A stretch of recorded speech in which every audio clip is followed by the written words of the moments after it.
Now we want to talk about the concept of stability circles. Stability circles. And there are two. There's the output or load stability circle. And I'll talk about the other one in just a moment. Let's do the output or load stability circle first. That circle is the locus of possible values of gamma L for which we are right on the threshold of stability. In other words, when the embedded input reflection coefficient magnitude is equal to 1, that is the circle of points corresponding to the output stability circle. So here's another way of thinking about it. Here is a map of gamma L, the real part here, the imaginary part here. It turns out that gamma sub n is exactly equal to 1 on this circle. Right? Now this circle could be anywhere in this space. I'm just showing you an example here where it's in the upper right quadrant. In general, the center of the circle, the coordinates will be given by the variable c sub L, L standing for load, and r sub L will be the radius of that circle. And it turns out, and this is why this idea is very useful, we have expressions for c sub L and r sub L in terms of the s parameters, and here they are. C sub L, for example, is given by the S parameters, S11 you see there, S22, and delta. Delta is this quantity here, which is again a function of S parameters. We give delta a special name or special symbol because it shows up over and over again, as you will see in RF engineering. So this particular parameter is given a special name so we can avoid having to write this over and over again. Summarizing here, if we want to know the output stability circle, that is the circle of points for which we are on the threshold of stability, we compute delta using the S parameters, we compute C sub L using the S parameters in this equation, and we compute the radius R sub L using the S parameters from this equation. That gives us the center of that stability circle and the radius of the stability circle. Now, where did these equations come from? Well, I'll tell you that these are quite difficult to derive. I don't feel there's any particular thing to learn by deriving them other than to exercise your math skills here. If you're really interested, my suggestion is to look at Gonzalez 1997, where that's Microwave Transistor Amplifiers is the name of the book, where these are derived. And it's worth at least taking a look at that derivation. You might gain some insight by doing that. Graduate students in this class, for sure you should look that up and make sure you follow that derivation. There's some extra insight that you can have by having done that derivation. But we'll be able to do everything in this class just by knowing that these expressions apply. And we will not simply trust that they are true. We'll see an example after example that these correspond to what we know to be true using other methods. So I'm not asking you to blindly believe these equations, even though I know they're correct. What I'm asking you to do is recognize that they are in fact correct through example. Continuing, I need to make a point here. This stability circle is only the threshold between stability and instability. These expressions that we work out for R sub L and C sub L and that circle that results, it doesn't tell you whether the unstable region is inside or outside the circle. So to figure that out, it's a very simple one additional step. What we do is we test the center of the circle. So for example, we can compute the embedded input reflection coefficient at the center of the circle, right, at gamma L equals C sub L, and see what happens. If it's less than 1, that means the interior region is stable. If, however, we compute this for the center of the circle and we find out it's greater than 1, then we know the exterior region is stable. Okay, now on to the input or the source stability circle.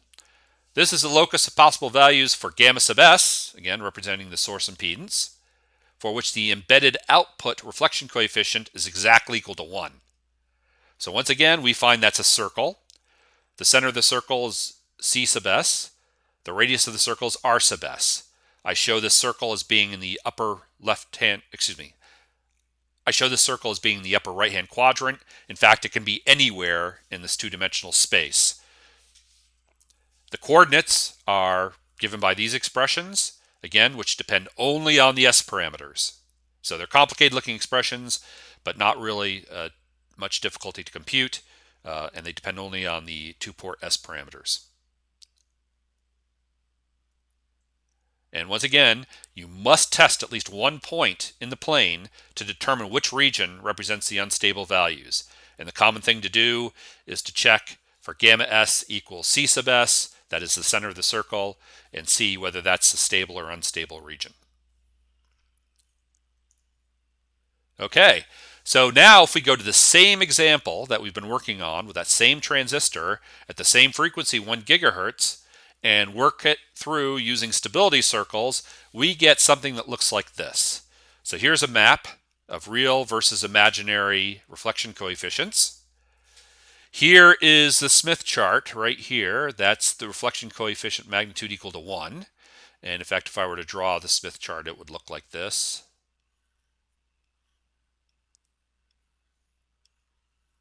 Right? Everything inside here are reasonable reflection coefficients. The source stability circle, that is the input stability circle, is over here. The output stability circle representing load impedances is over here. And when we plot those two things, we also check and we find out that we fail the stability criterion on the inside. So anything inside this circle is a failure. Anything inside this circle is also a failure. We've determined that by doing this single point check. And so what we know is that, let me erase some things to make this simpler to look at. So now what we know is that we are stable everywhere in here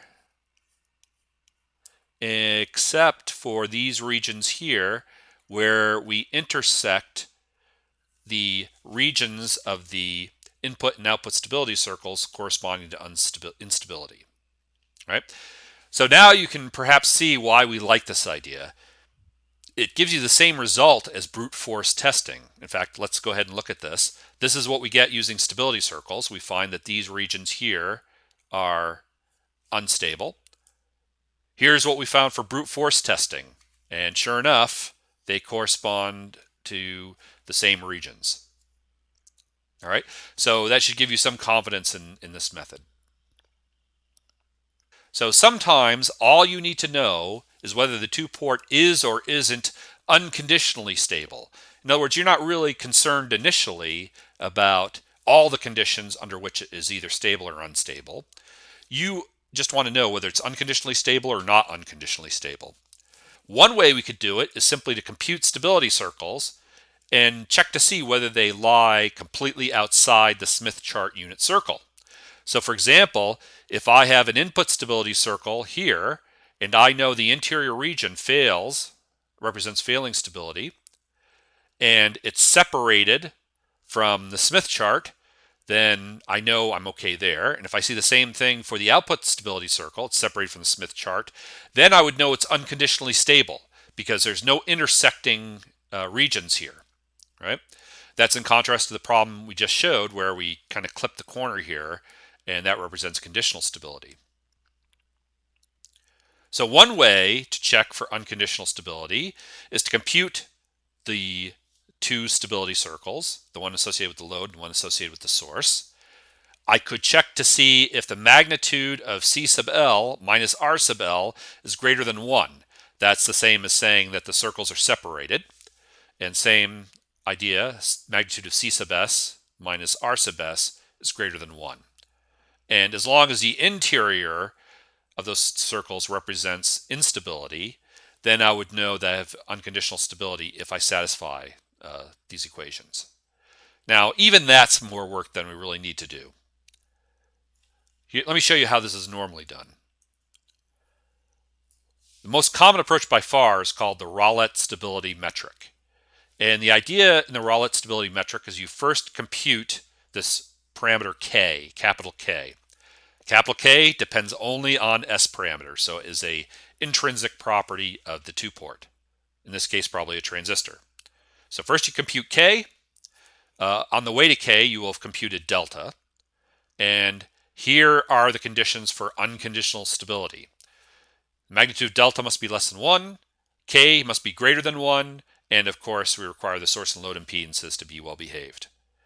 So we compute K, we will have had delta, computed delta along the way, and then we check these things. If they're all satisfied, we call it unconditionally stable. So a very, very simple check to do. This result, this equation, can be derived directly from the stability circles approach.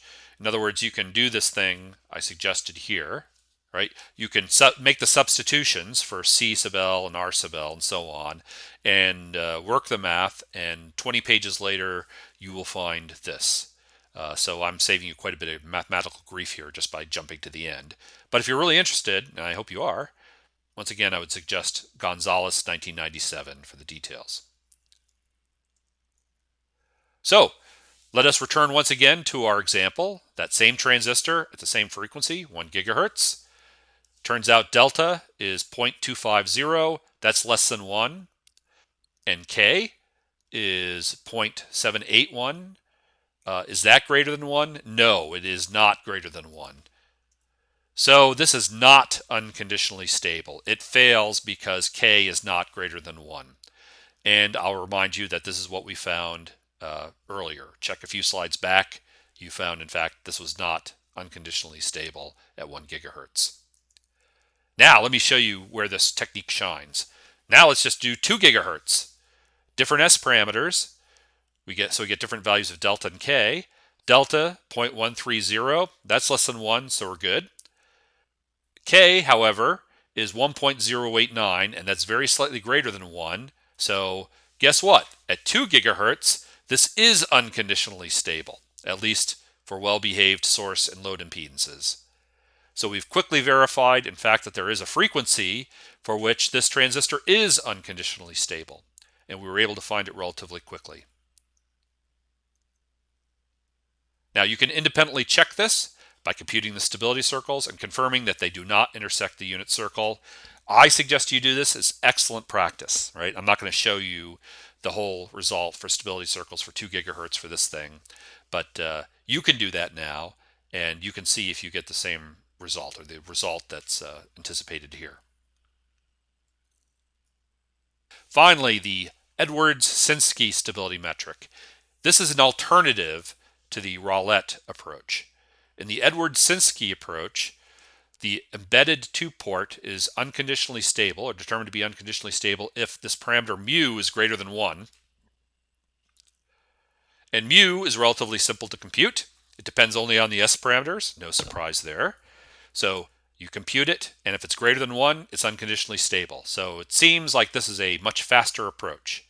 I'll tell you, it's actually less often done, probably. And the reason is because we have uses for the Rollett K factor beyond stability. So there is applications for both approaches, both the Rollett approach and the Edwards-Sinsky approach. In any event, unconditional stability can be ascertained by checking the value of one metric as opposed to 2 for the Rollett method. So if all you're interested in is this unconditional versus conditional stability, these days you'd probably go for the Edwards-Sinsky metric as the first thing to check, because it's just one step. However, if you plan on doing anything else, chances are you'll need that Rollett K factor for something else, in which case you might just use that to compute stability. Either way, it's pretty straightforward.